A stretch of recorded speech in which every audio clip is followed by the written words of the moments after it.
working on episode 2 of mounting the Golden Eye. We showed you the other episode on getting it skin out and ready to start doing the mounting process. Here we're going to go into how I get this head ready for the duck.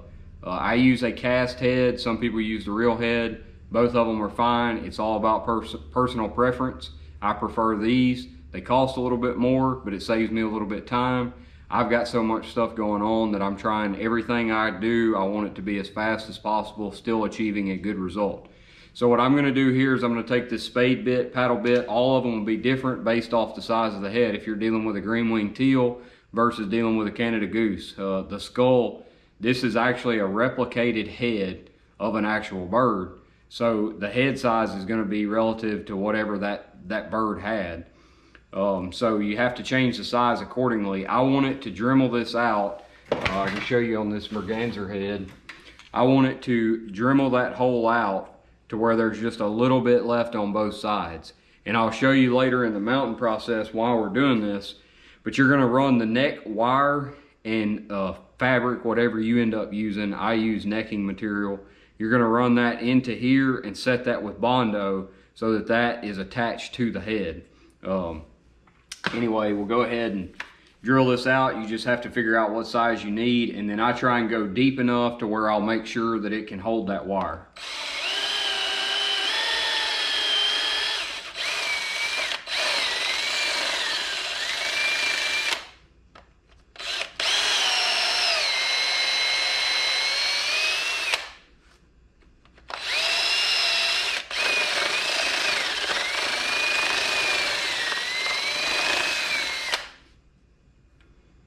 And so that's what I'm trying to achieve, is just a dremeled out hole basically that neck wire and material can go in that will hold this head onto the body of that duck.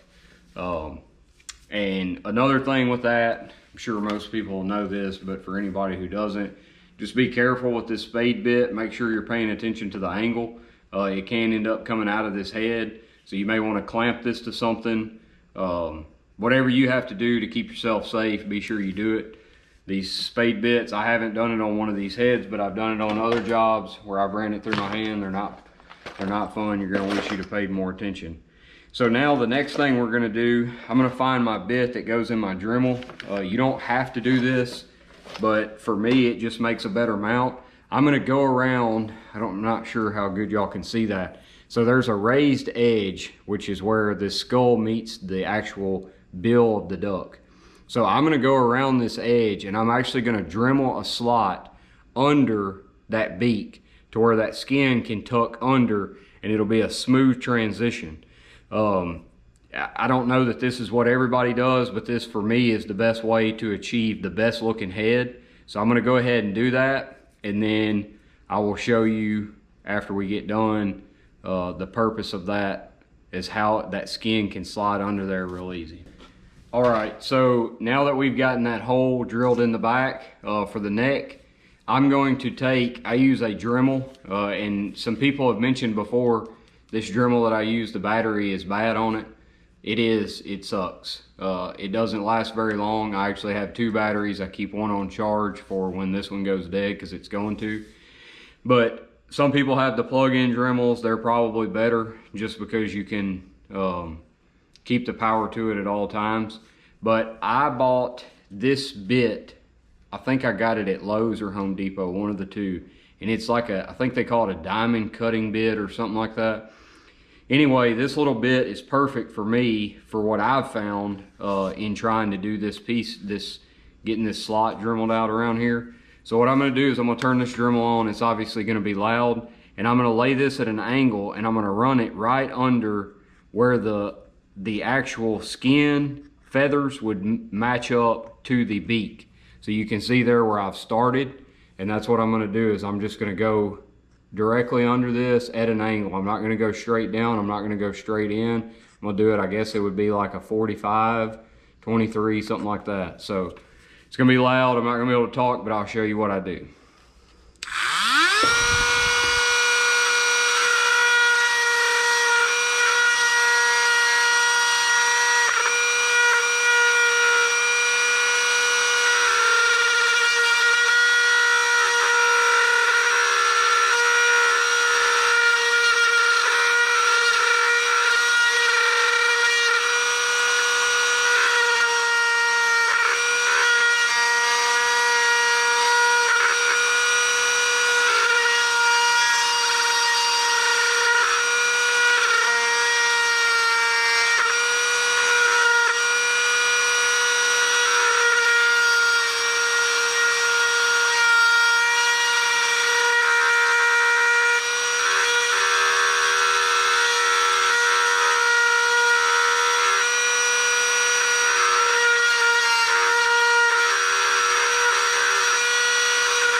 And so basically that's what I'm trying to achieve, is now whenever I come back with that skin, I can lay that skin right under the beak there, and it'll create just a really smooth transition where you can't tell that it's a fake bill. So now what I'm gonna do is I'll take like a SOS or some kind of Brillo pad, something like that, and run over top of this just to kind of take, so whenever they cast these heads, they put a release agent in there so that when they pour this mold stuff down in there, when it pops loose, they don't want it sticking to the mold, so they put this release agent. Okay, so some of that will be on here. So you want to try and get that off because you're wanting that paint to stick. Now I don't want to scar this up, but I do just want to kind of rough over the top of it to get that slickness. You'll feel it. These are very slick, so I want to get that off of it.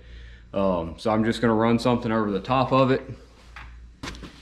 I got this little rough sanding block here. I say it's rough, it's not very rough, but anyway, I'm just going to run that kind of over the top of it, and that'll just take some of that slickness out of this so that when I paint, you don't have runoff. Now on the painting part of it, I use watercolor paints, water-based paints. A lot of people use lacquer paints. I don't see any need why I need to be hurting my lungs to mount somebody's duck when mine will look just as good with water-based paints. That's the reason I use them. But it's all personal preference. Again, if you don't mind using them, use them, that's fine. So kind of rough this up, and then a Golden Eye will be pretty easy to paint. Some of these are harder than others, but that Golden Eye, we'll just mix up some paint and go ahead and get this sucker painted up. When you're painting with watercolors, one thing you do have to pay attention to, a lot of people want it to happen fast, so they open their sprayer up and they paint it real quick. You want to paint it, stay back a little bit and go slow. Very little paint, and make it go over this. That way you don't get any runoff. When you get runoff, it's hard to correct and it ends up becoming a hassle. If you were wanting to mount a duck, any of the guys or girls on here that are watching this video that want to mount a duck first time, they're not wanting to necessarily get into taxidermy, they're just wanting to mount their own duck, and they don't have air compressor and an airbrush and all that stuff, you can buy these heads already painted. They're just going to cost you more. I prefer to paint them myself, but like I said, for somebody who's only going to mount 1 or 2 ducks and they don't want to have to spend all this money to buy this equipment, you can buy these heads pre-painted. Or if you're doing something like a Canada goose, a green-winged teal, a gadwall drake, let's see, any kind of teal, merganser, all that type stuff that's just got a black bill, you could go with like some black spray paint. You're obviously not going to have as good of a quality. It's not going to look quite as good, but you can still achieve a good result just for your first one to see if you want to get into this or something like that. But that's the biggest thing that I've said on all my videos is get into it. If it's your stuff, get into it and try stuff. It doesn't have to be perfect on your first one, because most people's weren't perfect, and the only way that they were perfect is if they had a teacher sitting there right beside them telling them everything to do. Anybody who tries this through a YouTube video is going to learn a lot of things as they go and find ways to make it better. Don't feel like you have to go out and buy all this top-notch equipment just to get started in it, or just to try it and see if you want to do it. You can add all that stuff in later. Most of the things that I use just make it a lot quicker, a lot more efficient, so that I can keep stuff rolling out of here. So anyway, let's get this thing painted up. So I've got a jet black here. This is a Hydro Mist, life tone paints that I get from, I buy mine from McKenzie. A lot of different taxidermy supply companies will have paint to paint your duck bills with. So I run my pressure around 40 psi, somewhere in that range. Put the paint in there, then I'll get it adjusted. Once I start getting it out, get it kind of adjusted to where I want it. You have 2 different type airbrushes. Some of them you push down on this button here and pull back as you want paint to come out. Some of them you adjust here. I think it's a 1-phase and a 2-phase or something like that is what they're called. I typically just run the cheapest thing, whatever I can get my hands on. I've gone through a couple of these over the years. replacing parts and stuff, but they're fairly cheap to fix if you do have any problems. Most of the time the problems have been from something I caused, not necessarily the brush itself. I think this is a Posh, however you say that, one phase or single phase or something, I'm not sure. So anyway, go ahead and paint this. Like I said, you want it to be real light at first. You're just barely going to be putting color on there. My air compressor is probably going to kick on in a minute, but I'll talk while I can. So you can see there that it's starting to change to black, but it's not all at one time. So you want to go slow so that you don't get any extra.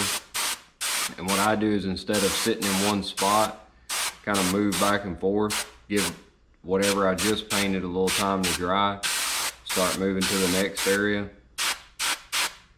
Again, this is a Golden Eye, so it's just a straight black bill, beak, whatever this is. When I'm trying to put that detail on this bottom part, I kind of get at an angle.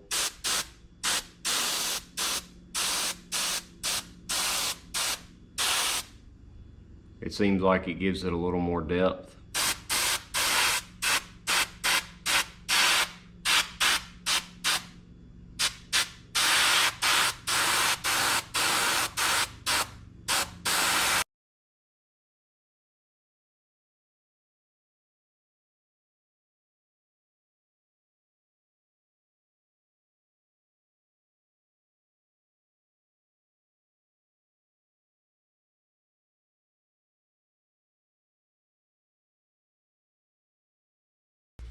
So once I get everything painted, I want to get inside them nostrils good. So I'll tone it down, because all that paint's going to be going into one spot and it will cause overspray.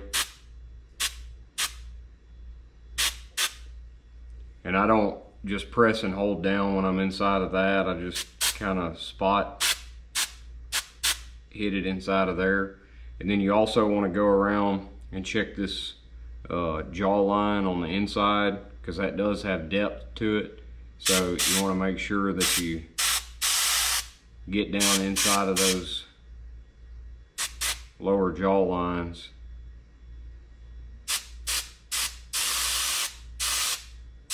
And that's a spot where you can easily get overspray on the outside. So for me, I want to tone it down some so that that doesn't happen.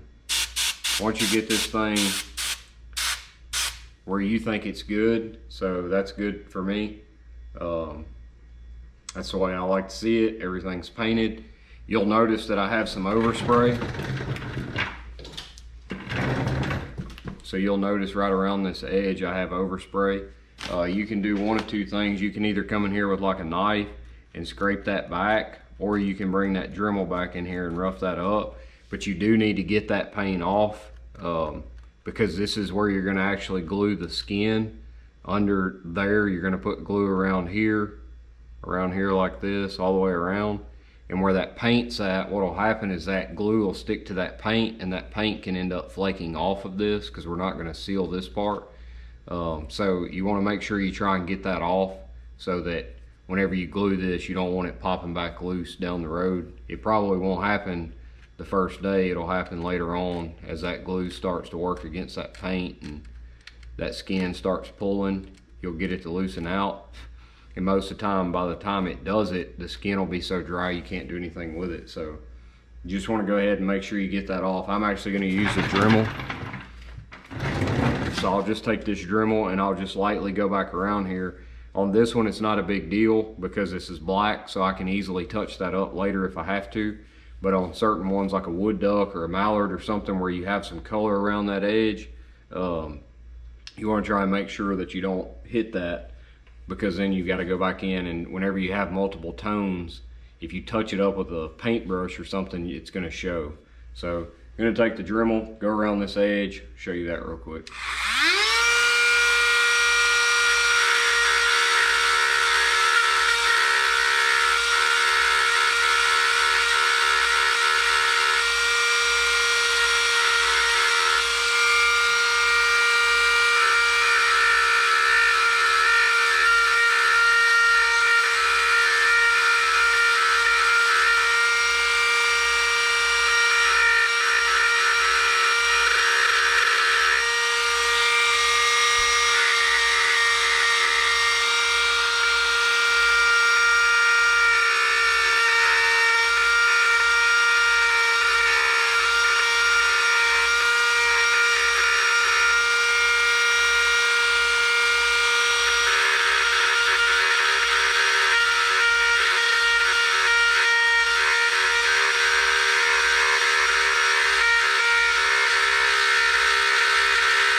So you get the idea there. You're just gonna go around that and clean that up. I'm gonna do that some more, but it's pretty self-explanatory. Just get all that paint cleaned up to where that skin can go in. And this will be step 2. We are ready to move on to step 3 of mounting the Golden Eye. Thank y'all for watching. Please leave any comments, questions you have. I would love to answer them. I love to help anybody out. No question is stupid. I would love to help y'all get started in taxidermy, and anything I can do to help y'all do that, I'll do it. You just got to ask me the questions.